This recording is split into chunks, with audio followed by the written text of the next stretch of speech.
Hey everyone, it's Rob Folia with Folia Properties at Keller Williams Realty and author of Real Estate Reset. And I'm coming to you today because it is the first week of November. And so you know what that means? It's time for a real estate market update. Let's see how the market's doing here as we head into the second to last month of the year. Before we do, I want to spotlight something real quick. You might notice my bright blue, teal, whatever color shirt this is. And you might also see right here where it says St. Jude Hero. A lot of y'all might not realize that every year I raise money for the St. Jude Children's Research Hospital in Memphis. They do an amazing job, not only helping kids who have cancer, but helping research cures for cancer. I love the fact that the families that go there do not ever have to pay St. Jude a dime. Their hospital and in their research facility, it's all run by donations. So y'all, if you would, please consider donating to my fundraiser. I am going to put the link in the email here as well as in the social media and YouTube post. You'll be able to see it down in the description. Please, if you could, go to my fundraising page. I'll be running in the St. Jude Memphis Marathon in about a month in early December. You can see I've got a little ways to go. We have a goal of $4,000. Please do your best to help me reach that $4,000 goal. It's a huge goal I've taken on this year. I'd love for the opportunity to hit that number, and I would be so grateful for your support. So thank you all very much. But let's jump right into the real estate market and let's take a look at what's actually happening in the world of real estate in Middle Tennessee. And let's start with interest rates. Now, you might see the title of this email, the title of this video. That was quick because it was. Look at interest rates. When we did our video last month, we talked about the market and we talked about the fact that interest rates were basically at a 52-week low, and they had been hovering in the low sixes for a minute, and they were in a pretty good spot. And lo and behold, here we are a month later. I mean, you can see right here, October 3rd to October 31st, they went up almost, let's just call it two-thirds of a point, which is a pretty substantial rise in interest rates. Now, in the grand scheme of things, it's not the worst, because if you see here, I mean, just kind of keep your eye on this line, this mid to high sixes, 6.72. You can see that's where we were in February, in January, in March. I mean, and honestly, right here too, in June and July. I mean, so it's not foreign territory by any means, but it is going to slow the market a little bit. I was seeing our market pick up a hair over the last 60 days. People getting interested in real estate who hadn't been interested in a minute, who were starting to get off the fence, so to speak. And it's just important to note. And so, if you're thinking about making a move, honestly, I expect there to be a little bit more rate volatility in our real estate market here over the next little bit. Gosh, I'll be sending this video out on Monday the 4th. Tomorrow is election day, and I'm not getting into politics whatsoever, but the reality is every election causes some sort of ripple effect, easy for me to say, in the economy. And if rates continue to rise, that is going to make things slow down, and it's going to get a lot of buyers completely off the fence in the wrong way. And honestly, it probably will cause home values to drop, because the people who can afford homes and want to buy homes aren't going to pay as much. It just is what it is. And so I don't want to dive too much into rates. We've talked about that ad nauseum over the last couple of years. Just know they've ticked back up, because last month we were so excited about interest rates. We were so excited about the fact that they had dropped into the sixes here, that they were looking good and looking promising. You can see just that quickly they came back up. In fact, I know the Freddie Mac survey here, it's usually a couple of weeks behind. Right now, when I talked with one of my go-to lenders last week, he was quoting in the low sevens for a 30-year fixed conventional mortgage with fantastic credit. And so I wouldn't be surprised if you reached out to a lender today, had excellent credit, getting a 30-year conventional mortgage. I wouldn't be surprised if you were in the low sevens, just as what it is. But let's roll. Let's keep moving on, and let's look at some market stats, because it's not all bad. Just because rates are going up again does not mean that we're in a bad spot.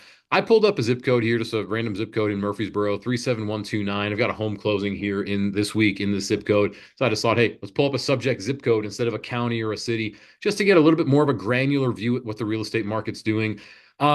Here's a couple of things I want to point out, and this is pretty straightforward for most of the market in our area. So 37129 is not much different from 128, or if we get out of Murfreesboro and we're in Nolensville or Nashville or wherever, the market's not substantially different from one area to the next.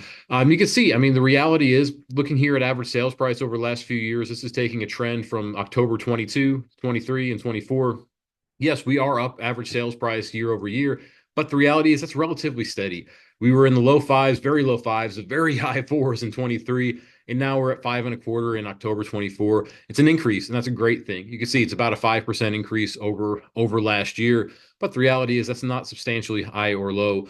So it's honestly a good thing that we're seeing things be relatively stable, especially with volatile rates. Um, Another thing to point out right here, new listings. New listings, you can see it's up 23% year over year. Now that was being down probably about the same number, just seeing as that gap from 22 to 23. So it's basically on par with what we saw in 22.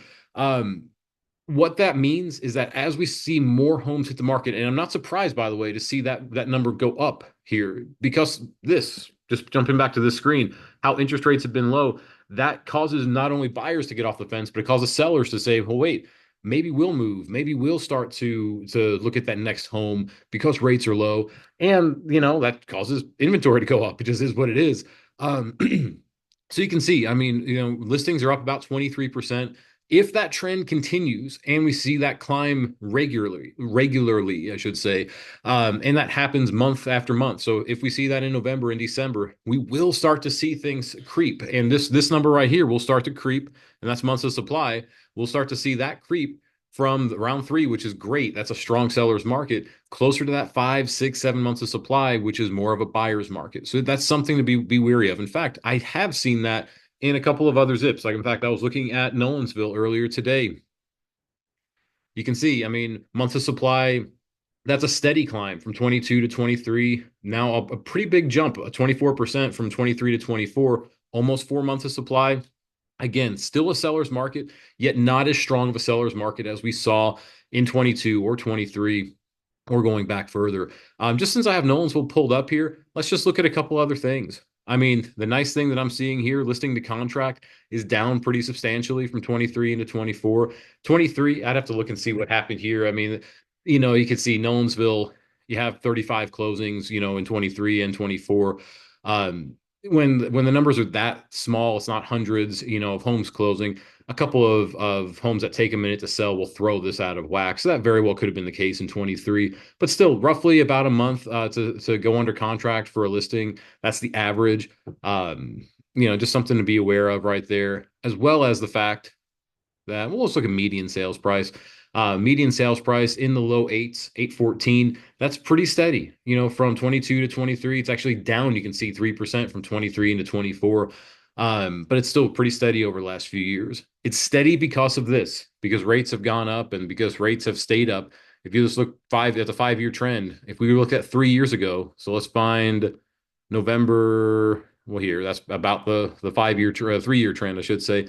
October of 28th of 21, rates were 3%, 3.14, compared to, again, high sixes on here. That's a pretty big jump, which is causing values to stay where they are. Now, again, I mentioned the potential volatility in my last video of the market, and that's just because of the election coming here. But if this number changes substantially, if we see this go from, just call it 7% to 8% or 9%, that's when we're going to start seeing this number, these sales price numbers, drop pretty substantially. And so reason I'm bringing all this up and just saying all this and rambling about some numbers here on this video is I want y'all to be aware that the market we're in today is constantly changing. And if you're thinking about making a move, maybe it's selling a place and buying a new one, maybe it's selling for whatever reason, maybe it's buying right now. I do think use the information that's at hand. Don't try to predict the future, because the reality is we don't know. Use the information that's at hand. If it makes sense for your life, reach out to me. Let's talk about it. Let's put you in your next place, and let's get it all figured out. You can always reach me. Give me a call, 615-238-7578. You can hit reply to this email if you're seeing this in your inbox, or if you're seeing it on social media, on YouTube, please drop a like, drop a follow, drop a comment. It helps other people see this content as well. Keep them informed about the real estate news that's out there. Thank y'all so much. We'll talk soon.